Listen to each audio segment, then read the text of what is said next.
Assalamualaikum warahmatullahi wabarakatuh. Waalaikumsalam warahmatullahi wabarakatuh. Bertemu lagi di Jalur Cinta Roba.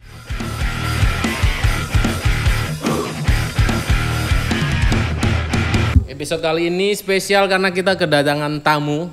Wes, ini seorang dari wajahnya ini sudah terlihat ini wajahnya jernih karena dibasuh air wudhu, yaitu saya sendiri. Wah. Ini ada Mas Dedi dari Sufi Indonesia. Wah. Buat yang belum follow Sufi Indonesia langsung di follow. Langsung follow Sufi aja Indonesia ya kan. Nah ini Mas Dedi ini kan biasa kalau saya ini kan kecerdasannya kurang, jadi pertanyaannya kurang berbobot. Kali ini kan kalau pertanyaan kalau tubuh berbobot. Pertanyaan kurang berbobot nanti Pak Yai marah-marah daripada saya kena dampak. Enggak, saya enggak pernah marah. Kecuali dengan kamu. Ini Mas Dedi ini mau mengajukan pertanyaan. Awas kalau nggak berbobot. Siap, insya Allah. Nanti saya yang di anu lagi. Ternyata saudara-saudara sifat aslinya masih ada, yaitu preman. Oh. Orang-orang awas ya ngancam ya. Tetap mengancam ya. Paling gini ya, kita kan tentu tahu ya di Indonesia ini kan banyak banget agama.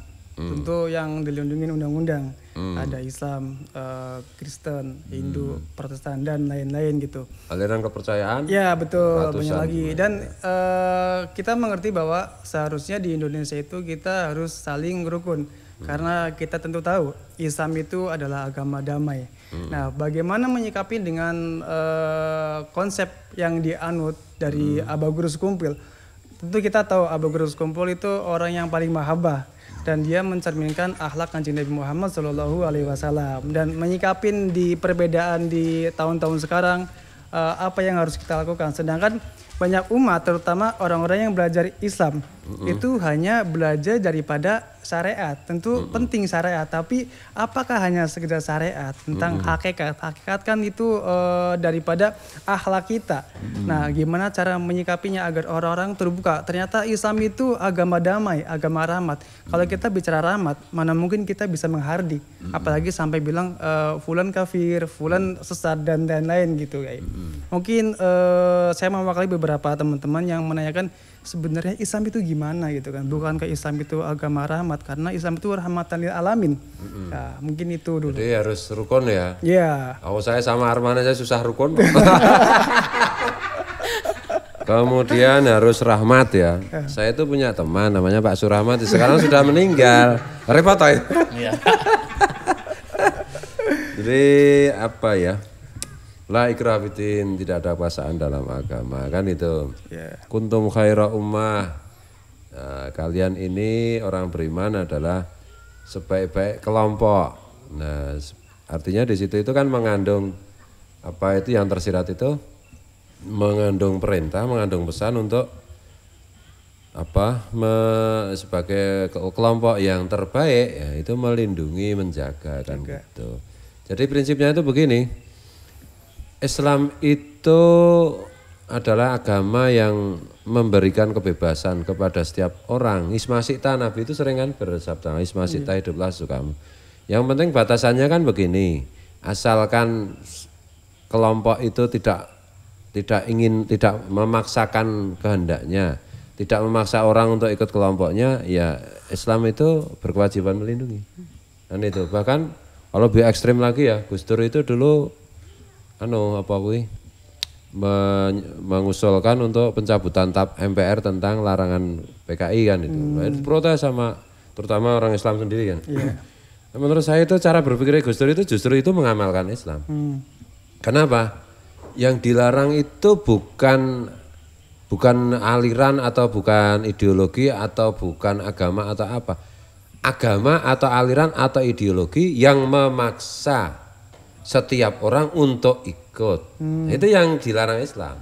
Makanya ada konsep kafir itu, ada kafir dhimmi, ada kafir harbi kan gitu. Kafir dhimmi itu dicontohkan di zaman Rasul itu yang bikin perjanjian, yang bersepakat untuk berdamai. Kayak komunitas Medina itu ada Nasrani, ada Yahudi, ada Sobiin gitu, aliran kepercayaan. Ya, mereka bersepakat untuk saling damai. Nah, ketika sudah menjadi damai, menjadi dhimmi, nah itu semua menjadi saudara. Nah itu. Yang dilarang itu bukan aliran A, bukan agama A, atau bahkan bukan ateis. Silakan aja mau ateis silakan. Tapi kalau mau ateis jangan paksa orang untuk ikut ateis. Nah itu. You pakai sendiri aja ateis, tapi jangan paksa orang. Orang mau ikut ateis, ikut kamu juga boleh, ikut yang lain juga boleh. Prinsipnya seperti itu. Nah mungkin kalau sekarang itu ada pendapat-pendapat dari sekelompok umat Islam yang dalam tanda petik itu galak kan gitu. Ya sedikit-sedikit apa-apa langsung kan. Iya. Apalagi itu mungkin kaitannya dengan trauma sejarah, trauma peperangan. Jadi kan dalam sejarah itu, sejarah manusia itu agama kan sudah terlalu sering digunakan, dipolitisir, digunakan untuk perang. Bahkan perang salib itu sebenarnya bukan perang agama. Itu perang politik berarti. Itu perang politik, perang ekonomi kan itu. Ya kira-kira lah. Jadi antar agama diadu domba, bahkan antar mazhab. Untuk kepentingan kelompok-kelompok tertentu, untuk kepentingan terutama duit, terutama ekonomi. Karena memang ya itu cocok dengan yang dibilang Nabi. Nanti ada zamannya itu manusia itu saling tega untuk saling bunuh karena rebutan harta. Kan banyak hadis tentang itu, kan itu. Betul. Dan ada masanya nanti Tuhan itu saingannya adalah uang. Nabi berkali-kali bilang gitu. Jadi ya kita bersama-sama Tapi kesalahan yang sudah kalau dalam bahasa Jawa itu salah kaprah. Kesalahan yang sudah berlarut-larut atau terlalu lama ketika dibenahi ya agak susah gitu. Pelan-pelan gitu. Ya contoh yang ekstrim ya. Itu adalah ide Gus Dur mencabut TAP MPR MPRS larangan ajaran mempelajari ajaran komunis itu. Itu bagi saya ini justru Islam yang nyuruh kayak begini. Gitu. Memberikan hak apresiasi dan masing-masing gitu ya. Iya, bebas. Betul. Di dalam Islam itu HAM nggak ada apa-apanya lah dibandingkan Islam. Nah kadang-kadang sekarang itu ada orang Islam mempertanyakan HAM. Islam lebih dari HAM. Kan itu freedom for speech misalnya. Di dalam Islam itu semua orang berhak bicara dan harus dilindungi kebebasannya berbicara. Walaupun dia bukan satu pemahaman dan satu agama gitu ya. Iya, di Quran sendiri kan merekam firman Tuhan itu merekam tentang percakapan Nabi dengan orang-orang yang tidak sepaham dengan Nabi. Ya biasa aja gitu loh. Banyak sekali hadis yang merekam pembicaraan Nabi dengan manusia. Ya di situ ada beda pendapat. Ya biasa aja. Nabi juga bilang khilaful a'imah rahmatul ummah. Beda-beda pendapatnya para pemimpin itu adalah rahmat untuk masyarakat, untuk rakyat kecil. Nah, yang menjadi masalah itu kalau itu dipolitisir untuk kepentingan tertentu. Nah, gitu. Gimana Mas Arano berpendapat mungkin? Enggak sampai saya, Pak. Ya sampai gede sepele kok. Nek enggak sampai itu kan karena masih kecil. Kamu gede banget kok enggak sampai. Enggak sampai itu, Pak. Sama gini Pak, kan beberapa hari itu saya sering menonton tentang channel Rofa ya. Tentu channel Rofa itu menurut saya channel yang harus kita lihat gitu ya. Apalagi tentang konsep musik. Musik itu kan bagian dari nada dan nada itu simfoni. Nah, ketika kita mendengar musik, ada beberapa musik yang bikin hati kita tenang dan beberapa musik yang bikin hati kita gundah, bahkan beberapa musik yang bikin syahwat juga gitu kan ya. Dan kemarin sempat aku lihat di channel Rofa Band itu Enterprise atau apa kemarin ya Mas. Ya itu saya melihat Pak Yai menerangkan tentang konsep cinta. Cinta itu adalah sebuah anugerah yang mana kita harus saling mengasihi. Karena kita kalau diruntut tartil itu kita terlahir daripada Nur Muhammad. Ya jadi kalau kita tidak ada Nur Muhammad, tidak ada semesta. Begitu agungnya Nur Muhammad itu sehingga semesta itu tercipta. Dan kalau kita sudah bicara cinta, harusnya tidak ada hitam, putih, kuning dan hijau. Semua itu dalam satu kesamaan, yaitu manusia dan memanusiakan manusia. Dan kita kalau mempercayai Allah itu satu, Allah itu ahad, berarti kita harus melihat semua itu Gak ada bedanya gitu kan ya Pak Yai.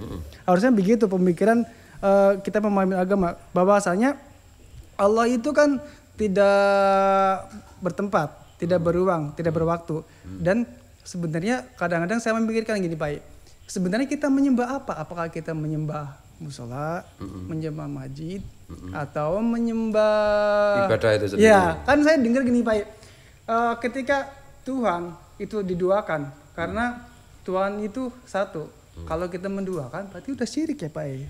Secara hakikat gitu. Mungkin beberapa orang itu belum tahu gitu kan ya Pak. Nah syirik itu yang dibilang Nabi itu bukan lagi patung, bukan lagi ini kan itu, bukan lagi gambar, bukan lagi ini. Syirik itu ya uang itu tadi dan yang lain-lain kan gitu. Manusia juga bisa menjadi apa itu sebab syirik karena ada ria syirkul asgor kan, ria pamer, kemudian apa itu seneng dilihat kalau sama orang gitu, atau motivasinya berbuat baik beribadah itu supaya dilihat orang, itu kan namanya ria. Nah ria itu syirkul asgor, musyrik kecil. Musyrik kecil itu Nabi kan anu aja apa itu menggunakan kalimat yang lembut aja kan sebenarnya itu. Tapi sebenarnya kalau musyrik kecil itu kalau dibiarkan lama-lama tambah banyak dong ya. Enggak, Nabi itu bilang musyrik kecil itu ya sebenarnya musyrik beneran kan itu. Cuma karena Nabi itu lembut kan itu toh. Cuma kalau saya bilang musyrik banget. Nah gitu. Rasanya Arman ini musyrik banget nih. Musyrik apa musik? Musik musyrik. Musyrik musik. Ya, gimana. Mungkin Mas Arman keseharian jangan. Bingung saya. Ya paling itu karena ini Arman itu soalnya nggak mau ria. Ria. Sebenarnya pengetahuan saya. Ria aja belum ya. Ria apalagi kelasan itu. Ria aja belum. Dan gini ya kan saya pernah beberapa mengutip sebuah ayat. Ada namanya kafir indallah. Dan namanya kafir indanas. Yaitu di mana kafir di mata Allah, di mana kafir di mata manusia. Mungkin saya bilang Mas Arman dia saya kafir, itu masih di mata Mas Arman, tapi belum tentu itu kafir di mata Allah gitu kan ya Pak. Jadi sebenarnya harus apa yang kita lakukan agar kita tidak memvonis orang itu langsung dicap kafir, padahal itu belum tentu dicap kafir menurut Allah. Sedangkan inna amalu biniat gitu ya. Jadi apa yang kita dalam hati itu hanya Allah yang tahu gitu. Ya kalau kita itu beragama, misalnya saya beragama supaya tidak dicap kafir sama orang gitu ya. Ya itu berarti saya menyembah orang. Syirik kan itu kan. Ya beragamanya kan Tuhan. Kalau misalnya orang bilang, "Oh, ini orang ini," misalnya bilang ke saya, "Kamu musyrik." Ya emang gue pikirin, urusanku kan bukan dengan kamu soal kayak gini kan itu. Tapi urusan saya dengan Tuhan kan gitu. Jadi apa ya? Ya, sih masalahnya itu pendekatan gimana ya? Pendekatan keagamaan kita itu kadang-kadang gitu. Secara umum itu tidak lengkap sih. Jadi yang pertama itu yang diajarkan ini hitam putih. Oh, terus, jadi harusnya gini ya mungkin ya Pak. Ada namanya. Mungkin karena buta warna ustadznya. Jadi taunya cuma hitam sama putih. Jadi mungkin ada keseimbangan yang mana tentu kita tahu pemahaman-pemahaman yang tasawuf yang Pak Yai juga ajarkan tuh. Jadi memahami segala aspek itu dari berbagai sudut pandang. Mungkin orang itu baru melihat satu sudut pandang tapi langsung memvonis apa yang dia yakini gitu. Padahal seharusnya semakin kita melihat luas, semakin kita melihat kalau ternyata Islam dan terutama ternyata manusia itu sangat indah. Bagaimana kita bisa menghakimi seseorang sedangkan itu adalah ciptaan Tuhan. Dan kalau kita menghakimi seseorang berarti secara nggak langsung kita menjadi Tuhan karena kita merasa kita yakin orang itu salah gitu Pak ya. Betul. Kalau menilai kita itu kan yang bikin Tuhan. Ya, Tuhan juga yang nilai. Jangan kita menilai bikinan Tuhan. Ada misalnya saya menilai Mas Arman ini wah musyrik ini, oh ini sesat ini. Kafir Pak. Kafir ini, misalnya gitu. Banyak ini kok posisi kafir Pak sekarang. Apa? Penyanyi kafir. Oh penyanyi kafir ya. Cover. Nah ini Arman kan yang bikin Tuhan. Saya menilai bikinan Tuhan tuh loh. Kayak Tuhan nggak suka kayak gitu. Ya biar Tuhan sendiri yang nilai kan itu. Biar Tuhan yang menghukum saya gitu Pak. Iya. Aku marah ada perumpamaan gini zaman dulu itu. Ada mungkin Kak generasi saya, generasi Mas Tunggul macam-macam masih ingat itu. Tapi kalau generasi ini Mas Dedi atau Mas Arman saya nggak ngerti apa masih ada itu. Ada 3 orang buta belum disuruh meraba gajah. Kemudian setelah meraba disuruh cerita. Yang pertama itu kan cuma bagian belalainya. Oh gajah itu sesuatu yang panjang kan itu. Ya ada yang